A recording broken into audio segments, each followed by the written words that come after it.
Ang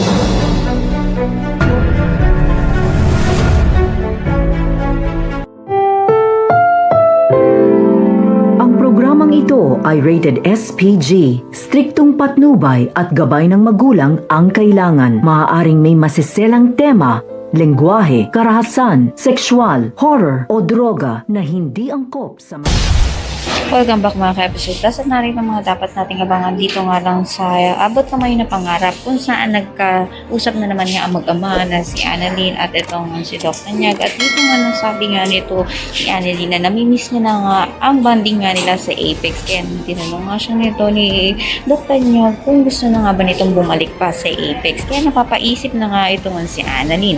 Sa kabilang banda naman nga ay nasabi na nga nito ni Doc Enriquez na si Annalyn nga ang ipapadala dito nga kay Doc Hiroshi, subalit hinarang nga ito ni Doc Benitez. Papalis na nga rin ito ang sina Justine at ang ama nga nito, kaya naman pinipigilan na nga ito ni Giselle upang sa gayon makasama niya pa nga ito, at inaalok nga niya ito nga si Justine na sana nga raw ay manatili na lang ito sa Pilipinas at magtrabaho na nga lang sa Apex. Kaya naman pakatutukan nga natin kung pipiliin nga ba nito ni Justine ng pasama ang kanyang ina.